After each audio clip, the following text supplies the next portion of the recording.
Welcome to First Builders, the podcast for those who shape companies from the ground up. I'm Amber Illig, founder and general partner at the Council Capital, where we invest in early teams solving critical problems in essential industries. And I'm Rachel Choi, partner at the Council.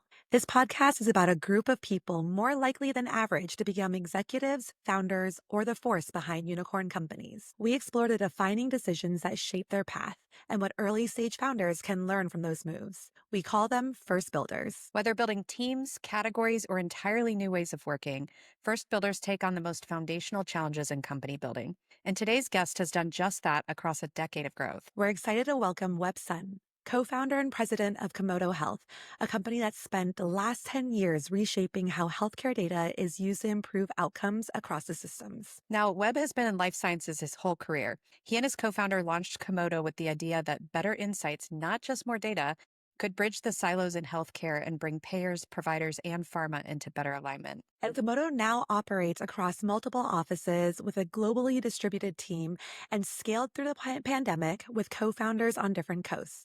Something that we're excited to unpack today. I actually worked at Komodo prior to joining the council across a few of those offices and had a chance to collaborate closely with Webb.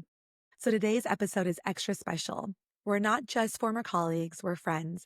And it was actually the first conversation I had about working at Komodo all those years ago. Webb, welcome to First Builders. So let's start with the beginning. You spent most of your career in life sciences. What originally drew you to the space? I think for me, a lot of it has always been very mission-centered. My grandfather, who my eldest is named after, he was a renowned life sciences professor for almost 40 years in Taiwan. And a lot of his mentees who came to the States to study and train and ended up becoming mentors of mine kind of helped shape my path. And so I started off in life sciences. I also started off in research. And so I began my career in R&D doing cancer research in both academia and then transitioned into doing cancer research in industry. And after a couple of years of that, wanted to see an opportunity to have a greater impact. And so that's when I transitioned into the commercialization side of a pharma enterprise. Did that for a number of years and then ended up getting my MBA and then consulting healthcare and life sciences entities. Yes. And then how did the idea for Komodo come about? What was like an early insight that you had that you're like, we need to build this? It's kind of funny. The first time I met Arif, my co-founder, our CEO, we joke about it, it was like a 6-hour blind date, one of the best blind dates of my life, obviously.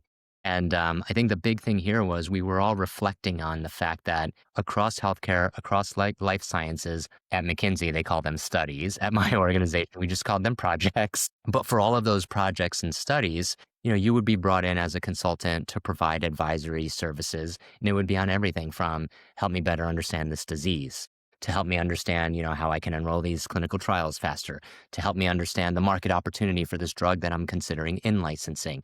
And you just go on and on down the series of projects that you'd have an opportunity to work on as a consultant. And every one of those projects always began with, okay, I have a series of business questions that I need to answer. Now I have a bunch of stuff in-house. I know my data guys bought a bunch of stuff. I know my IT folks bought a bunch of stuff. And first of all, I don't even know what I have in-house. And so after those business questions, you would be sent around the enterprise to try to figure out who has what. And then you would waste weeks, oftentimes months, throwing really talented individuals at this problem of just munging together the data. And, I'm a lot older than Rachel, and so many, many, many years. And so, you would have this experience of doing it in Excel, munging all this data together, just to get it to a workable state where you could be 2 months into the process before you could even begin the process of trying to analyze that data to see, A, can I even answer those business questions? And then B, to what degree of confidence do I have around the recommendations I'm going to make to my client? And so when we started thinking about that, we were like, there has to be a better way. 2014, we're operating at this amazing time when at the time the big catchphrase was big data in healthcare. A big data. You'd land an SFO, you'd go down the 101, and there would be like billboards with like a heat map. It'd be like big data in insert industry. And so we started thinking about it and we said, okay, there has to be a better way to capitalize on the fact that data is becoming more available. It's becoming more accessible, but it's becoming more available. I've got my Whoop band on, I've got my Apple Watch on other days. And at the same time, we have this real acceleration of technology capabilities, cloud, advanced compute, and now AI, and we were like, there has to be an opportunity to do it better, to get insights better, to get, high quality recommendations to our end customers without going through this labor, time, and cost intensive process. And that was really the inspiration for saying, how do we build a company that operates at the intersection of data and technology to really Yeah. understand disease and address disease better? Yeah. I mean, when I was in consulting, for the record, we were still doing things in Excel too. So, you Yeah. know, like, yeah, I think still today, a lot of people are doing that. Yeah, I'll I'm give always a little amazed. plug. I was guest lecturing at Haas recently. They have an MBA and PH dual degree program, and I've guest lectured the last couple years. And this year we demoed Map AI, which is our analytics co-pilot slash digital consultant. And as you would imagine in this program, there's incredibly talented consultants and analysts from ZS Associates, the analysis group, Trinity, and they're all in this classroom. And it was kind of cool. It felt sort of like nerd rock star status. But after the conclusion of the lecture, we had this lineup of folks that were just like, oh my God, if I can leverage that AI, this will save me months of just labor intensive work, just putting all these things in Excel and building out my PowerPoints. I feel like everyone was at a place where they're open to new, better approaches and also kind of mind blown by what's possible. Yeah, totally. There seems to be a lot of buzz around health data. It sounds like there was when you started, and there still is today, especially with the onset of massively available AI. But Komodo is really early in this space, and it feels like you picked a good time to start getting involved in the data space. What made you confident at the time, though, that it was a long term opportunity and not just a trend? I think the biggest thing for us was just thinking about what the opportunity was to improve healthcare and to live our mission to reduce disease burden. To do that at scale, you would need to really have a comprehensive understanding of what's happening across the healthcare system, across hundreds of millions of patients. And the more we thought about it, the more we were like, okay, this is going to go one of two ways. It's either going to completely fail very quickly and will blow through millions of dollars, or we have an opportunity, if we do this right, to have a massive outsized impact on reducing disease burden. Fortunately for us, the vision really started coming to life and we saw it coming to fruition, just months into the journey. We started having customers saying to us, wow, this is a really different way of thinking about it. I'm so used to bringing in my consultants and my experts and my clinicians to the table and forming these committees to try to answer these questions. And, we see a future where you can use technology to answer these questions. And fortunately for us, we had some really invested early adopters, really excited customers that were ready to take that journey with us. Yeah. I feel like one of the best things about healthcare is that the problems are actually real. So you don't meet a lot of founders in healthcare that are building a company just to build it. So that That's probably right. helps with finding a long term It's too opportunity. hard Yeah. to Yeah. not be Yeah. interested in trying to make a difference. Yeah, definitely. And I remember you saying this a lot, Arif saying this a lot about just like how you really wanted to democratize data insights, right? And it's really hard to do that because the players don't want to collaborate together, right? Like I remember when I first started, like that was a big thing that, was reinforced. And how did you guys think about building that trust and that traction to be able to actually democratize those insights? I think the big thing is just understanding even within an enterprise, there's distrust. Even within an enterprise on the same teams in a given disease area, there's distrust. It's like, I don't know that my analysts know what they're doing. And so I'm going to bring in this outside consultant to give me expert counsel. And so when we started thinking about that, we were like, wait a minute. If we created a platform and workflow capabilities that would enable collaboration, where you could literally create the cohort, study it, come to your conclusions, draw your own conclusions, and then share it with your colleagues, not in a PowerPoint, but in a way where they could actually iterate on your recommendations and insights. All of a sudden, you'd be driving better collaboration. You'd be preserving institutional knowledge around what's happening in this disease category in real time.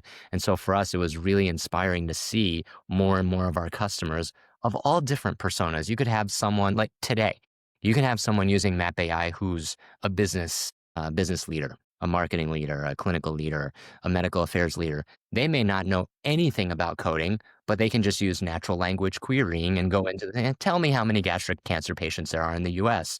Oh, of this population, who's managing them?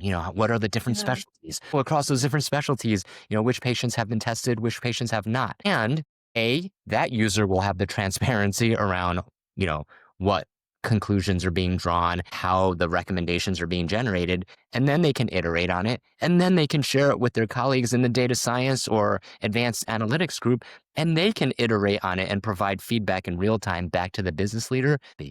Yeah, totally. Yeah. And getting into the motion of building Komodo, as you look back at year 1, year 3, and now year 10, what metrics mattered most to you at each stage and how did that evolve? Well, that's a great question because the reality is the metrics changed every year. And I'll say this, one of the best things we did was when we raised our seed round of financing. We did this at every round of financing. When we raised our seed round of financing, we went out and we said, this is the plan. These are the outcomes we're going to achieve. And what we also did in parallel was we had already mapped out what will a top decile Series A fundraise look like? What Mm. will we want to have achieved commercially from a product point of view, from a user point of view, from an NPS point of view, from a customer retention point of view? We did all of that. And then when we went out and raised our Series A, we went through the same exercise. We were like, whoa, we did all the things we wanted to achieve. And, we believe we're going to have a great Series A fundraise. But as we're going into that process, we want to already be aligned around what are our Series B success metrics and what are the Series B outcomes that we want to have driven Komodo towards across every one of those dimensions. These are the kinds of things that I'm defining as success. And we were always thinking 1 or 2 steps ahead as a company in terms of what we wanted the next round of financing to look like in order for us to feel like we were well positioned to secure what we were calling at the time, a top 10% fundraise for that next class of companies. That's right. Yeah. And I love that you weren't, I feel like I hear from a lot of founders, they just want to get to the next stage. They're like, what do I need to do to get to Series A? Right. So I love that you were actually doing the work to figure out what will it take to have a top decile Series A, Series B. And I'm curious, how did you even get that information? Was it from VCs that you were working with, like them talking to people downstream? Or was it, I'm just curious, like where you were getting some of that from? Yeah, candidly, it was all of the above. And the nice thing is, I feel like in the startup community, I don't know what other people's experiences have been, but our experiences, there's so many founders, there's so many investors, both folks that are on your cap table and folks that you're talking to who are just incredibly kind and generous with their time, with their expertise. And I feel like at every stage of the process, there were always so many people that either were a step or two ahead of us or investors that, were willing to share their insights around what they were seeing in market. And it always helped us shape how we were thinking about the next fundraise or the one right after that in a very proactive manner. And so you would have the quantitative information. You can go into any of the databases. Oh, last year, this is what privately held companies, how they performed in their fundraises. And you have all these quantitative metrics. And then qualitatively, you could talk to other founders and they've just gone through a Series A or just finished their Series B. And you would get the qualitative feedback around where the market is, what investors are prioritizing these days. And it really helped shape our ability to stay 1 to 2 steps ahead of it as we were going through our journey over the course of the past 10 and a half years. Awesome. So each time you were facing a next fundraise, you were targeting to be in the top decile, but was there any time where you did not meet the metrics you wanted to meet? And like, how did you and the company really react to that? Very candidly, between 2014 and 2021, we were in this beautiful market environment where everyone was really just willing to invest in innovation, in growth. And as long as you continued to deliver the growth, you could have confidence that you'd be able to have a fantastic fundraise, 18 months down the road, 24 months down the road. And one of the observations we had when 2022 happened, and it happened to a lot of companies, happened to a lot of founders, was, the ground shifts under your feet. Hmm. You have to move very quickly because you go from a motion of invest in growth, continue to prioritize top line and all of a sudden, almost overnight, it felt like the entire market just shifted. They did a 180 and said, growth is great and that's important, but we really want to see path to profitability. And we really want to see companies that are generating free cash flow. And all of a sudden, that 180 happened overnight. And it was like, whoa, do I set up my business to drive against the market opportunity that I see? Do I set up my business to continue to prioritize growth because I know, the more that I drive my innovation into market, the more sticky it will be with the end customers that continue to grow with us from a dollar revenue retention point of view? Or do I acknowledge that, I can't keep burning at this rate because I know that the next check may not materialize in this given market? Those were the kinds of things that were happening very, very quickly. And, I think a lot of founders, and myself included, were like, wow, did I move fast enough? Did I course correct quickly enough? Did I course correct enough or too much? Those Mm, were the yeah. kinds of questions that we were navigating all throughout 2022, 2023, and to a degree, even as we currently speak. Yeah. Yeah, And I know for a definitely. fact you are not alone in that. Yeah. I'll say this, we had to recalibrate because it was interesting. It was like, oh, this is a lot less fun than 2014 to 2021. And we kind of recalibrated. We said, you know what? What do we like doing at Komodo? We like working on hard projects. We like working on hard projects with really cool coded fellow dragons. And when we kind of recalibrated and said, you know what? This is just a different problem that we're solving for, which is how do we continue to survive and thrive in a completely different macro? That for us was like a mental recalibration, which really helped us say, okay, this is just a cool, different problem that we have to solve for to make sure that we're continuing to drive the durability, the sustainability, and the ability of Komodo to continue to grow in a different environment. And so that kind of mental recalibration was really helpful in helping make sure we were making the right decisions for Komodo, both near term to get through this pocket, as well as long term to make sure that we weren't making short term decisions. I can definitely attest to, the solving hard problems with the committed people. I mean, every time that people ask me about like, why I was staying at Komodo for so long, it was definitely the people. Like, Komodo was just able to bring in like very, very talented folks that were all willing to kind of just pitch in and say, hey, this is what we need to like figure out and Yeah, and let's roll solve. up our So sleeves. Let's figure out yeah, what we're solving for, yeah, and then let's come to some conclusions as a team around what we have to do. It was totally. always very strategic and always very collaborative. Yeah, and Amber, I don't know if I've mentioned this to you, but like Webb or Arif, like the other co-founder, like they would join in on those very tactical conversations with us as well. So That's awesome. yeah. Curious go ahead.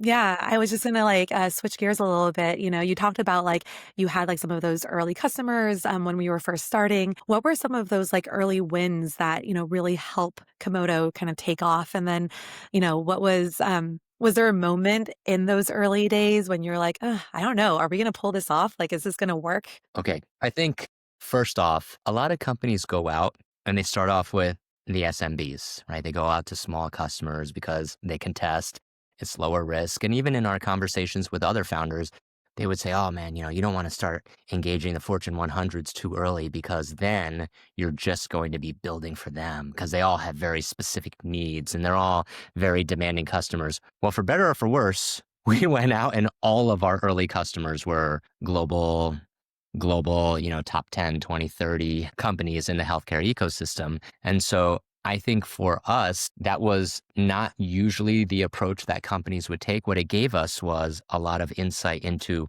where we could find common pain points across these large customers. B, it gave us a lot of feedback because as I just shared, they can work with any companies they want to work with.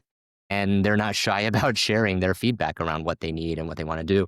And then I think to that end, though, one of the things that we were very, very consistent about, that I'm very proud of, is we would basically take feedback. There was internally led product development, there was customer led product development, but we would put that together into a very consistent roadmap that we were very disciplined in executing against.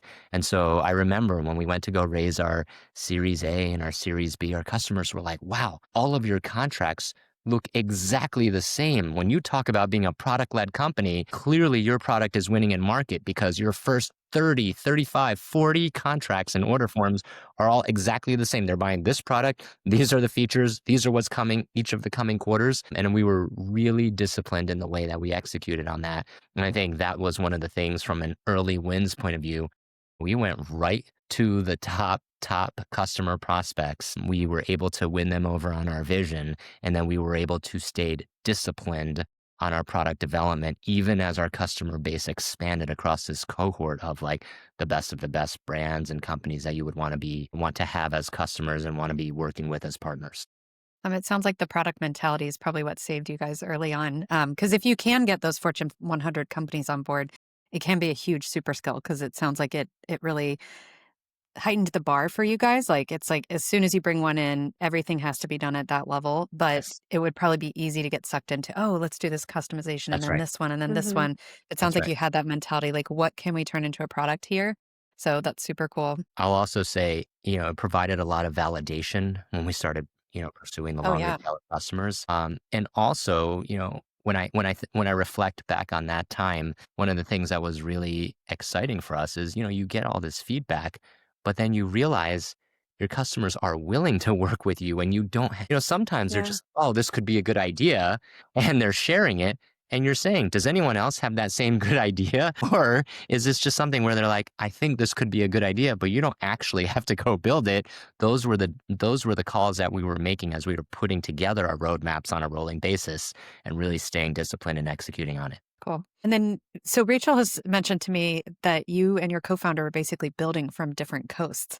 And that was even before remote work became the popular thing to do. Did that end up giving you an advantage when COVID hit? It's interesting. By that point, we were already 6, 7 years into the journey. Right. And so I'll share a funny anecdote. Actually, maybe you'll enjoy this. Maybe you won't. When we were going through our seed round of financing, it was pretty funny because so many prospective investors said, "Oh my God, love the idea. This could be a game changer. You guys have to do this. But the only way that we'll invest in you is if you're co-located because there's no way you could possibly be successful if you're on different coasts."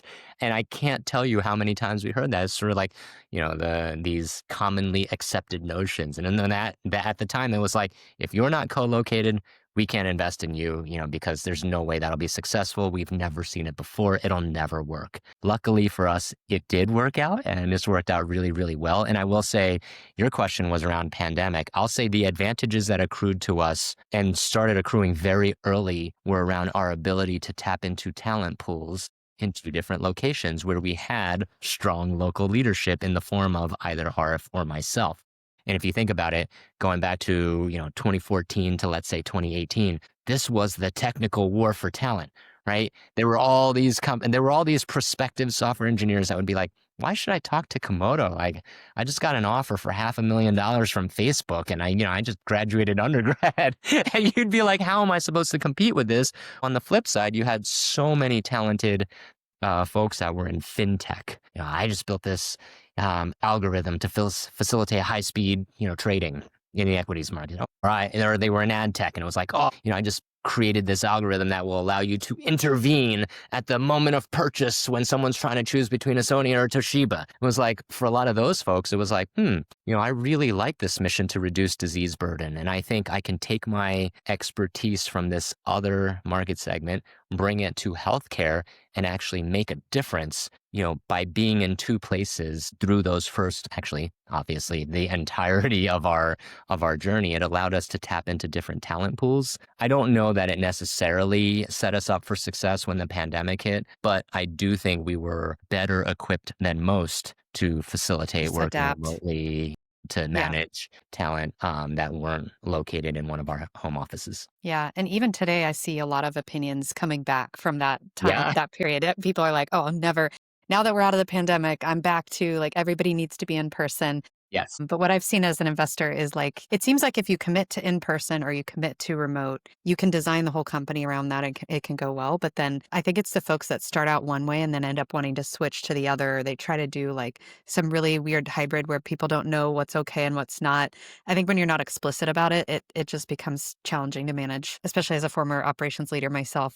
It's just challenging. But I mean, it's even cool that right you guys now, chose it that. is challenging. People ask us, "Oh, are you gonna return to office?" Well, like, what does return to office mean? We have team members in 41 different states, and many of Yeah. them were recruited when they were already. These aren't team members that were in SF and then left to move to a lower cost geography. These are team members that we recruited out of where Yeah. they're currently based. And what does that mean? Return to office. It makes it very Right. challenging to manage Yeah. that expectation. Yeah, definitely. Yeah. And then Sorry, my you've been power scaling Komodo for, it sounds like a decade now. What's been one of the hardest decisions you've had to make as a leader? Um, that's a great. I think. Okay. I think the hardest decision as we were scaling Komodo was it was actually the restructuring that we had to do in 2022. Um, it was both macro forces dictated some of it, but I will also say, in retrospect, when you're growing 100% year over year for 5, 6, 7, 8 years in a row, what you're doing is literally taking everything you've built for those first 5 years, and then in your sixth year, building another version of that right on top of it, right? So if you actually think about it, what does over the course of the first 5, 6, 7 years of Komodo's journey is you're perpetuating company design decisions. You're perpetuating functional design decisions, these things that are set up in place because you simply don't have the time to revisit, is this the right organization? Is this the right structure? Is it enabling us to be smarter, faster, more efficient? And in 2022, when we had to, macro was crazy in 22, as we all know. And when we said, hey, we really need to think about, is our organization set up? When we went back and looked at it, we said, wow, these decisions that were made sometimes 5 years prior, where you're just like, go, go, go, Yeah. double, double, double. You're just doubling the size of all of those decisions that you made 4 years ago, 5 years ago, 6 years ago. And when we really took a look at it and said, okay, what do we always put first? We put the customer first every single time. Okay, let's go think about the customer journey and interaction model with Komodo. When we really took a look at that, we realized, wow, we are being incredibly inefficient in the way that we're deploying our resources, and our customers are having a really subpar journey with Komodo because they're talking to 4, 5, 6 different people that are all doing, in some cases, some overlapping forms of response. And so I think that was the hardest decision for us because, I mean, in many ways, when you're a founder and you prioritize culture the way we've prioritized it, it was making decisions about your family, right? And this Right. is why I think one of the shifts that we've had to drive through as an organization is for 6, 7, 8 years, everything about Komodo was thinking about and talking about and building out Komodo as a family. And, in many ways, like, I can't tell you how many dragons have come through my house, and hung out with my family and know my kids. And, now when we think about it, we really think about it with a notion of a high performing sports team. Because the reality is, we're at a stage where we realize we really have to think about, like, how do we disproportionately reward our superstars to make sure they don't Yeah. get that job at the company, at the next hot company down the street? And how do we make sure that we acknowledge if someone's not performing, if they're a family member, they're still your cousin, you're still hanging out.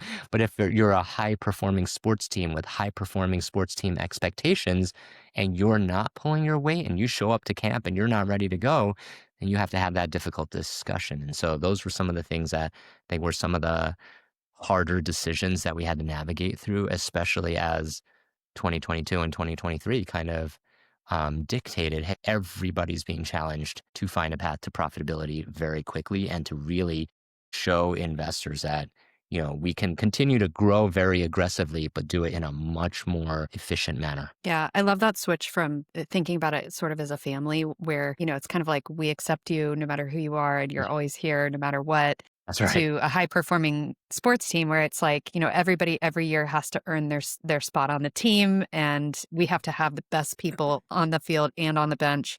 So I like that switch quite a lot. And it helps the employees too, because they're trying to figure out what does this mean? Like when we go through these restructurings and I thought we were all a family, Mhm. That's right. it helps prepare them for that moment, I think. And that first one was really tough, right? Because we've had this incredibly, I mean, we joke about it, it was like a perfect 7 year run. And all of a sudden you're like, what do you mean we're not set up the right way? What do you mean we have to get more efficient? What do you mean, we're going to restructure these parts of the org. And that became, one of those discussions where you just have to think what's best for Komodo, and then move the company forward. Awesome. So, Webb, I would always love to understand, how has your leadership really evolved through that scale? What was it like when you were working with just 20 people on the team versus what had to change when you hit 200 and then, 800 now? I'll say this, as a founder, every year is different. The needs of the actually, I take that back. As a founder of a hypergrowth startup, the needs of the organization change materially every single year. One of the things that I think I shared this with you, Rachel, when you were with Komodo, one of the things that Arif and I do every year during our holiday shutdown is we sit down and we do a sort of self-assessment of how we thought the last year went, how we thought we were able to impact the org in the last year. We would then align on what we need to achieve in the coming year, company objectives, functional objectives. And then we would align that to, okay, so then from a founder expectations point of view, what should we do more of and what's going to need to change? And I will say this, every single year it changed in such a meaningful way, and it changed for us as founders, and it changed for our executive team. I'll share this anecdote. I was meeting with another founder of a very successful hypergrowth startup. And one of the things he shared with me was, he was like, you have no idea, Webb. You are way too loyal. You are way too patient. He was like, every 12 months, I turn over my entire executive team. All of my Wow. directs are gone almost every 12 months. And I was like, Wow. feels really extreme. And Yeah. he said, look, there's pros and cons. The pros are, everyone on my exec team knows you perform or you're out. The pros are, we have very clear expectations around what it means to be successful. And he's like, the cons are, I have a very low trust executive team. They're always looking over their shoulder. They're always Yeah. worried, is Amber going to stab me in the back, or is Rachel going to try to take my job? Those are the kinds of things that they're anxious about.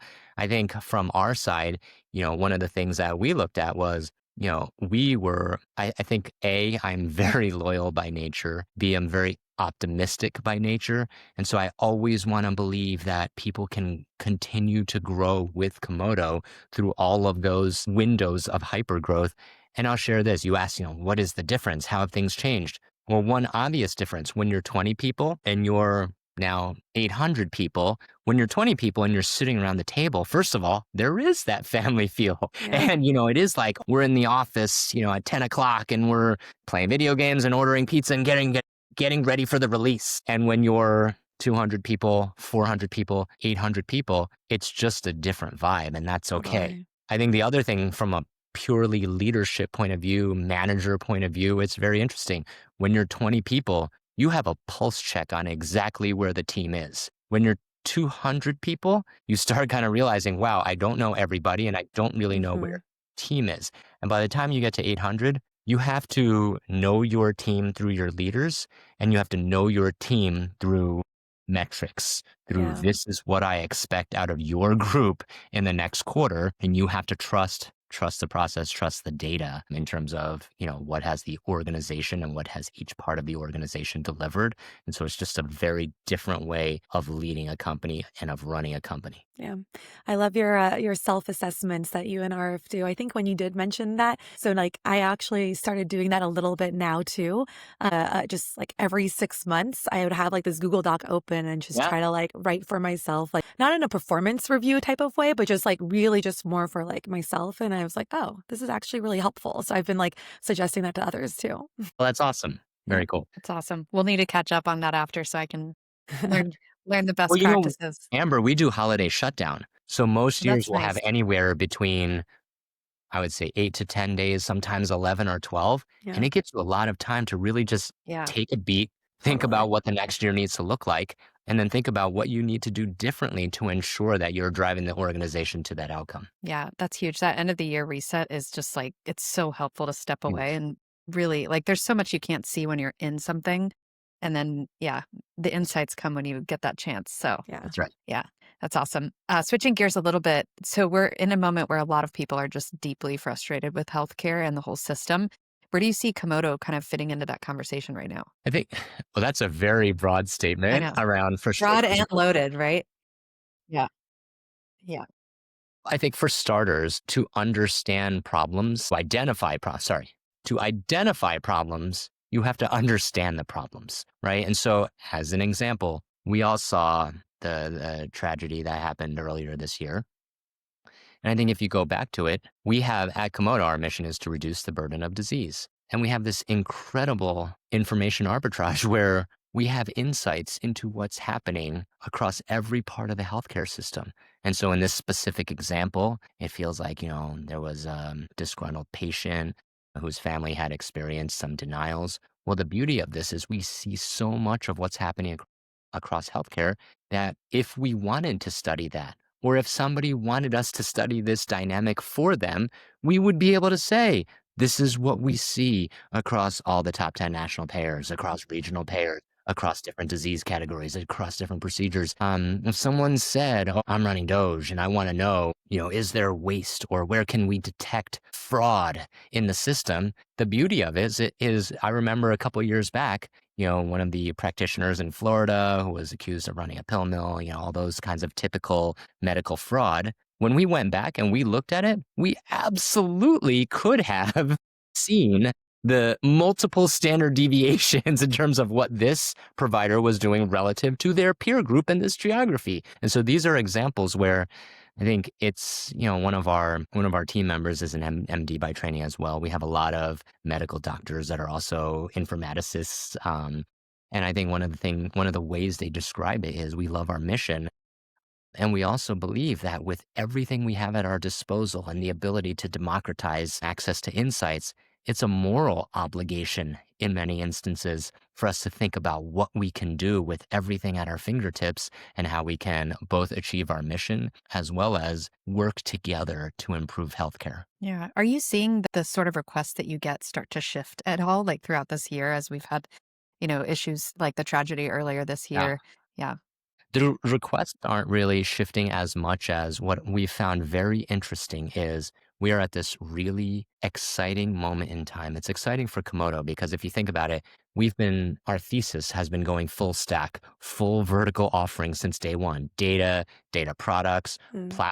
platform APIs, platform SDKs, all the way through to insights workflow, whether it be in app or through Map AI. What we have seen in this past, I would say 6 to 12 months, that's been really exciting for us is if you think about it, if you rewind the clock all the way back to 2014 when we started, at the time, Griff and I felt like we were just like pushing this giant rock up a hill. We were out there evangelizing, like, okay, you've been doing your work the same way for decades in some instances with the same legacy data aggregators that resell you data with the same consulting firms that you've always gone to for, 5, 10, 15 years of your career. But there's a better way for you to get your answers in a high quality way, faster, better, more efficiently, more cost effectively. And for the 8, 9 years of our journey, it felt like we were the evangelists saying, there's a better way. Believe us, we want to show you what we can do.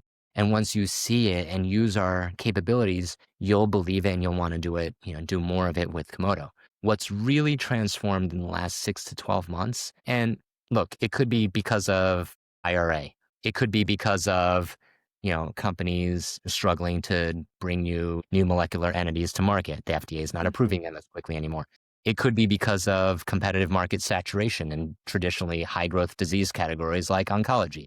It could be a number of reasons, or it could be my CEO is saying we're at a meaningful inflection point and we need a company position on AI and how we're going to get smarter, faster, Yeah. more efficient. But there's a lot of forces that seem to be converging at the same time that are leading more and more of our customers and our prospective customers to reach out to us Mm. before we've even put them on a list and send out a note. And they're reaching out to us and they're saying, hey, I've heard Komodo is doing some really innovative work in healthcare. I've heard you all have some really innovative AI capabilities. Is this something you can help with? Can you help me get faster, better, more efficient? Can you help me reduce my dependence on external consultants? I'll give you an interesting stat, 2 interesting stats. Without naming names, I'll say number one, Deloitte went out and did a survey, industry survey, and it was life sciences and healthcare Fortune 100 companies. And they said, over the course of the last X number of years, how much of your spend with these consultancies has increased, stayed flat, or decreased year over year? And every single one of them said, every year we're spending more, Mm, which I found really powerful. And then yeah. secondly, what was really interesting was a lot of these companies that are now deploying budget against AI, they're being asked to say, okay, what can I do differently? How can I get more efficient? And I think that is the dynamic that we've really been struck by in the last 6 to 12 months, where people are coming to us saying, "Hey, can you help me? We think this is right in your wheelhouse, and we would love to see if there's a better way for us to do the work that we need to do that's mission critical." Yeah. It's awesome. Yeah, it's super exciting to see kind of that change there. So, I mean, given that you're optimistic, I feel like I might know the answer to this, but I'm curious, like, about how hopeful you are for, the future of U.S. healthcare.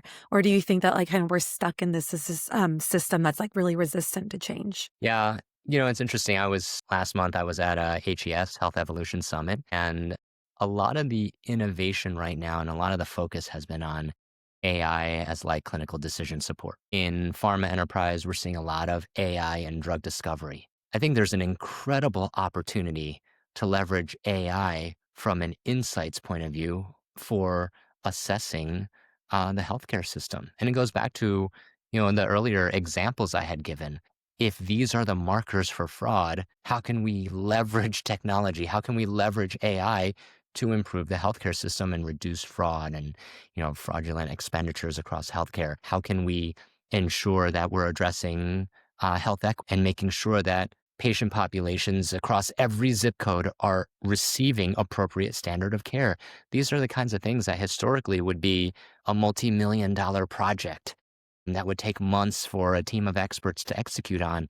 When I think about the future, I think about real time, real world data driven alerting and proactive management of disease and proactive management of the healthcare system so that everyone is getting the care that they need and deserve. And we're flagging it when that's not happening. Let's zoom out a bit. You're a huge Warriors fan, according to Rachel, a dad to three kids, and a startup founder. What keeps you balanced, or at least mostly balanced? I think a couple things. What keeps me balanced, number one, is family. I have 3 little kids, and so, when you have an 11-year-old, Devin, hi, Devin, when you have an 8-year-old, Ryan, when you have a 5-year-old, Serena, what keeps me balanced is spending time with them and really committing to being present for them. I coach all their teams, a good amount of their teams, It's very amazing. engaged as a dad, and it's challenging, right? Because someone said, "Wait, how do you do that Yeah. and, and lead Komodo?" And I said, "Well, something's gotta give." And Yeah. so for me, oftentimes, it's probably terrible for my long-term prognosis, but oftentimes it's sleep.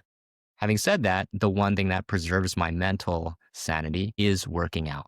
And Mm, so, it's kind of crazy to me. I'll work all day. I'll make sure I'm present for my kids in that one little window around dinner time when I get them. And then once they're down, usually I'll finish work and or out. You would not be surprised to find me at the gym somewhere between 10 p.m. to 11:30 p.m. wow. because sometimes that's the only time that I can get it in. And if I don't get it in, I will go crazy. And so Yeah. It's those are the kinds amazing of how things that much it I helps. know I have to do so I Totally. don't go crazy. That's dedication though, the 10:30 PM at a gym. Yeah, but I get it. I mean, I'm similar in that regard, but on the morning side, so yeah. Okay. I've tried it. I'm just in the mornings, my body just doesn't work the way I want it to. It's too tight, Yeah. uh, like I said, I'm old, so more challenging for me. Totally. Awesome. Well, I know that you've given a lot back to founders. You mentioned that before that, you and Arf like always were able to find folks that were a couple steps ahead of you. And now, you guys are the multi steps ahead of like other early stage founders. And I remember you mentioned that you just became an entrepreneur in residence at NYU. Yes. Yeah, I know that's probably one of the ways that you're giving back. What are some of the other like, approaches that you have to mentorship and giving back as well? I think there's a lot of ways to give back, being a entrepreneur in residence at NYU, sharing the journey, sharing lessons learned along the way, sharing, everything from fundraising tips to hiring tips and everything in between with aspiring entrepreneurs and founders. That's one way. Another way is, I'm part of different small group meetups here in the Bay where I meet with other founders and we talk about, where they're at on their journey. We share some of the frustrations, some of the things that we're seeing. We share the ways that we're navigating it. And then lastly, I would say there's also financially. RF and I formed a uh, a small venture fund with a couple other close friends of ours, and we support other founders that are usually at seed stage in getting their startups off the ground. And obviously that is its own job. So somebody else does the sourcing and assessment and all of that stuff, but we usually are happy to support when someone else is leading. And it's another way that we're giving back to. I mean, we were so lucky early on to have so many seed stage investors that basically bet at the time on two guys in a PowerPoint. And so when we Yeah. see teams that are going after it and they have a great idea and we know they're really committed to seeing this thing come to life, there's nothing more rewarding than supporting them as they're just trying to get that first check in the door to get off the ground. Yeah. That's awesome. There's a lot Awesome. of ways to give back is the short answer, but we Yeah. try to do it in a multitude of ways. Yeah. And hopefully we can find a deal to co-invest on soon. That That's would be awesome that you're doing it. awesome. Yeah. Yeah. Yes. Cool. Well, our next section is just a quick round of rapid fire questions. So basically, Ooh, just say the lightning first thing that comes to mind. round. Okay. Yeah. All right. All right. I'll kick this off. So, what do you think is the most underrated founder skill? Am I just supposed to say one word or can I You can do respond? whatever. Yeah, you You can can do do a a response. sentence. Yeah. Yeah. Okay. Underrated founders. A lot of people say the usual like grit, perseverance, domain expertise, leadership. I think there's elements of all of that. But I think the one thing that I've really observed as critical is the skill and ability to learn, grow, and adapt. At Komodo, value number 2 of just 4 values is seek growth. And I think internally, as we talked about earlier, if you're managing or leading a hypergrowth startup, your business is changing every single year. The needs are changing. Externally, your competitors are constantly changing and evolving. From a Totally. macro point of view, the shift, the ground can shift under your feet overnight in terms of, what investors are looking for. And so your ability to constantly learn, grow, and adapt quickly is probably one of the underrated founder skills that I don't think a lot of people talk about. It's funny, even I just have to respond to that. Even during your conversation, I had written down like adaptability as a main Mm. theme that came across. So that's super cool. What's one tool or habit that you rely on every day? Every day, one thing I rely on at work is the notion of focusing on the big rocks. And so, it's like, okay, in this jar, I've got all these things, but there's like 2, 3 big rocks where if I handle those, then I can make a big difference in terms of whether or not this week is successful. And so I think every week and then over the course of each day, what are the 3 to 5 things I want to do for that whole week? Because I think to me, it's very easy to get bogged down in your one-on-ones, in your Totally. weeklies, in the tyranny of the urgent, in the most pressing fire that has to get put out. And so I always think about, okay, if I could only do 2 or 3 things this week, maybe 4 things, what are those 2 to 4 big things? Mhm. And at the end of the week, I want to say, did I do it? Because if I did those things, then I'll know I've made a big difference versus, just running through my calendar and trying to do everything for everybody. Yeah. It's awesome. What's one book or podcast that stayed with you? I like the Builders podcast. I like how they go across sectors. I like how they cover, the very comprehensively, the journey of all these different founders and entrepreneurs. And so that's one that I like to dig in on when I'm traveling. And what's a favorite Bay Area sports moment? You're going to laugh. Rachel actually got it wrong. I'm a huge basketball Oh my fan. gosh. I am not a huge Warriors fan. You have season tickets to the Warriors. So, Well, I don't know. someone said to me, they were like, wait a minute, you're a lifelong Celtics fan, but you're a Warriors season ticket holder. And I was like, that's weird. I didn't remember when we opened a Boston office and I moved my whole family there. So as a basketball fan, I love going to Warriors games Okay. and my kids are huge Steph Curry fans. And so I'll share this. My least favorite Bay Area experience was probably the best moment for my children because that's when we all watched Steph Curry go supernova in Game 6 of the NBA Finals in 2022 to eliminate my favorite team, the Celtics, for Steph's 4th title. And that performance was truly one for the ages. Awesome. Well, Webb, thank you so much for being here today. This has been a really amazing conversation. I'm sure we could extract amazing insights from you for the next hour. Where can we find Where can folks that are listening in who have been inspired follow you and stay up to date with what's happening at Komodo? Yeah, I think the easiest ways are following me on LinkedIn, following me on Twitter. And yeah, before I jump, I also just want to say thank you. Thank you for having me. It's a pleasure to talk about the journey, and hopefully it's helpful for founders that listen to your podcast and, are wrestling with some of these challenges. Thank Yeah. you. Awesome. Awesome. Thank you so much for being on, Web. Of course.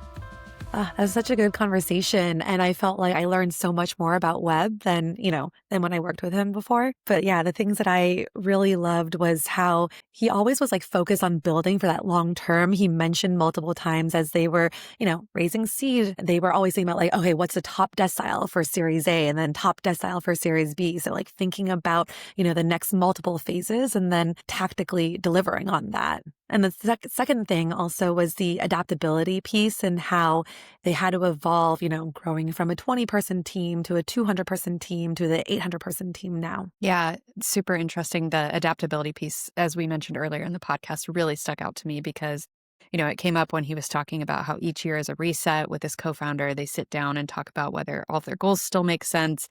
They're constantly reframing after fundraises. They're not like, oh, yay, let's just dwell on this capital that we just raised. They're like, oh, wow, we got to start preparing for the next thing. Do our metrics need to change?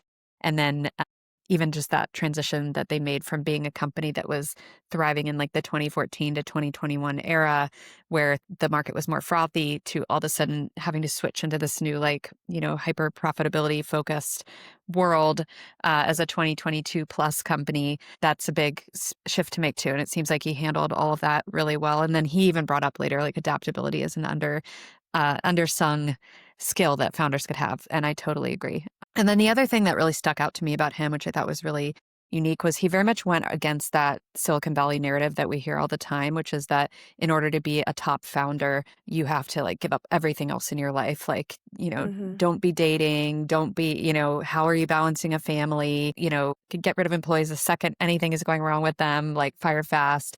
And, all those things are like really extreme and probably not taken literally by everyone, but that is the narrative that's sometimes out there in Silicon Valley. And I got the sense that he really kind of wants to be remembered as a certain type of person, and how he shows up as a founder fits into that. And then sometimes if there's a clash there, he will kind of readjust, and being adaptable, he'll kind of like reframe it and figure out how can I still be the person that I want to be while continuing to deliver on Komodo's goals. So I think that came across when he was talking about how he's an active dad. And like, that doesn't mean that he's doing the same cookie cutter schedule as everyone else. That means he's spending time with the kids and being present at dinner time, but then he's doing things later on at night when he gets the chance. And then how it seems like when he first formed Komodo, he had this like idealistic view that like we're all a family. And then later he realized, okay, there's actually some toxicity that comes with that when the company's not doing so well or the market's not doing so well.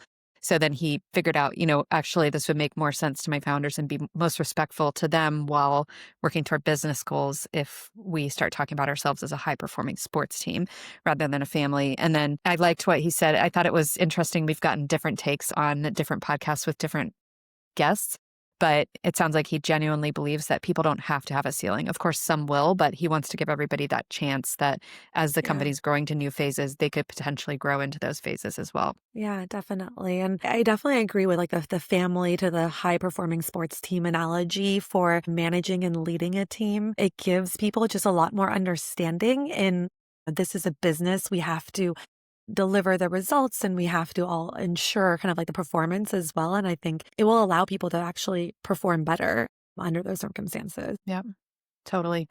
Well, thank you so much for inviting me on the show. I feel like Webb is a great example of a first builder who's really playing the long game, as you said.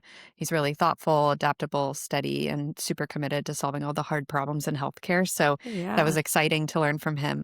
I know. I hope we get to co-invest with him sometime. Yeah, exactly. It'd be great. Well, if you enjoyed this episode, leave us a review, share it with a friend, and subscribe to First Builders wherever you get your podcasts. Yeah, we'll see you next time.